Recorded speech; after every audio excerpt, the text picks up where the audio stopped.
আপনি কি জানেন জাহান্নামের আযাবের ভয়াবহতা? জাহান্নামের আযাব এত কঠিন ও ভয়ানক হবে যে তার মুক্তিপণ হিসেবে দুনিয়ার সব কিছু দিতে পারলে তা দিয়ে জাহান্নামী মুক্তি কামনা করবে।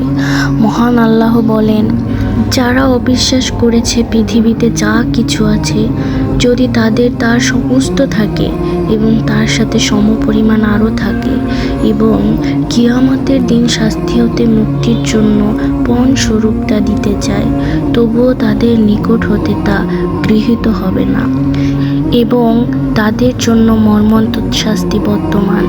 অপরাধী সেই দিনই শাস্তির বদলে দিতে চাইবে নিজ সন্তান সন্ততিকে, তার স্ত্রী ও ভাইকে, তার জ্ঞাতি গোষ্ঠীকে যারা তাকে আশ্রয় দিত, এবং পৃথিবীর সকলকে, যাতে এই মুক্তিপণ তাকে মুক্তি দেয়।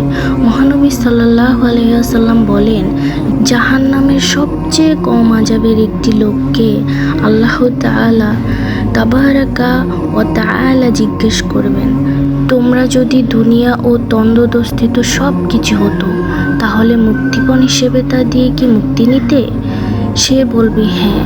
আল্লাহ বলবেন, তুমি যখন আদমের পিঠে ছিলে, তখন আমি তোমার নিকট থেকে এর চাইতে সহজ জিনিস চেয়েছিলাম, যে তুমি শিরক করো না, তোমাকে জাহান্নামে দেব না, কিন্তু তুমি শিরকই করেছো।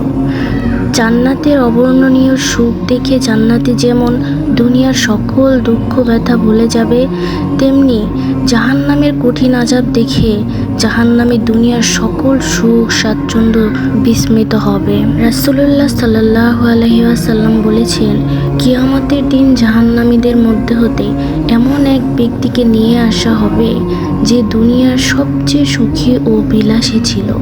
অতঃপর তাকে জাহান্নামে একবার মাত্র চুবানো হবে। তারপর তাকে বলা হবে, হে আদম সন্তান, তুমি কি কখনো ভালো জিনিস দেখেছ?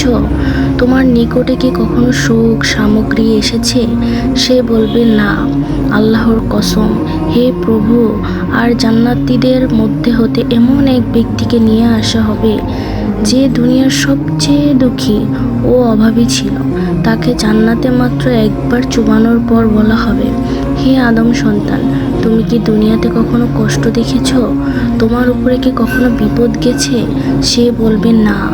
আল্লাহর কসম, আমার উপর কোনোদিন কষ্ট আসেনি এবং আমি কখনো কোনো বিপদে দেখিনি।